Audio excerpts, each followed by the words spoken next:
অভিযুক্ত লোকের নাম করা হয়েছে, তিনি হচ্ছে সজীব ওয়াজেদ জয়। আমি তার নাম উচ্চারণ করতে চাচ্ছিলাম না, কিন্তু আপনারা সবাই তার নাম উচ্চারণ করছেন। তারই অপহরণ মামলায় আমি এখানে আছি, তথাকথিত একটা মামলায়, যেটা নিউ ইয়র্কে ডিসমিস করা হয়েছে এবং নিউ ইয়র্কে বলে দেওয়া হয়েছে এই মামলায় শফিক রহমানের নাম যেন কোথাও না থাকে।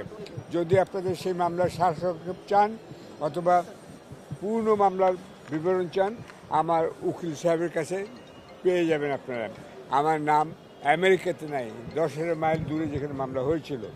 নাও আমি আপনাদের একটা চ্যালেঞ্জ দিচ্ছি, চ্যালেঞ্জ চ্যালেঞ্জ চ্যালেঞ্জ।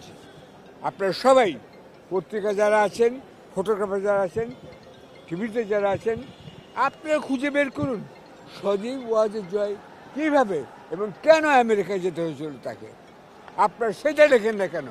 আজকে আমার বিরুদ্ধে মামলা হচ্ছে, আপনারা খুঁজে বের করুন আব্দুল আলম মিন্টুর সামনে, বাড়ির সামনে মধ্যরাতে একটা গাছের গোড়ায় কীভাবে জনতা ব্যাংকের একজন স্টাফ গাছে পিষ্ট হয়ে মারা যান। সেই গাড়ি কে চালাচ্ছিল, সেই গাড়ির চালক কে ছিল এবং সে কোথায় এখন, এইটা আপনারা বের করেন, তাহলে আমার প্রশ্নের উত্তর পেয়ে যাবেন। আপনারা সবাই উচিত, আমি কাগজ দেখবো আপনারা লিখেছেন কিনা। এটা আমার বিরুদ্ধে হত্যা মামলা হচ্ছে কেন? হত্যা মামলা হওয়া উচিত সেই ব্যক্তির বিরুদ্ধে যিনি হত্যা করেছেন একজন সাধারণ কর্মচারীকে, জনতা ব্যাংকের কাজ করতেন বোধ হয়।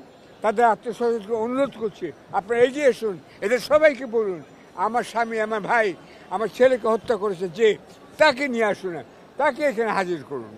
এটা আমি বলছি, এই নাম আমি উচ্চারণ করতাম না, কিন্তু বারবার এই লোকটার নাম বলছেন। সে কি করে, সে কি করে, কি করে, কি করে আমেরিকা গেল, কি করে আমেরিকা গেল, কি করে আমেরিকা গেল, এইটা আপনারা জানতে চান, এইটাই আপনার অনুসন্ধানী রিপোর্ট হবেন।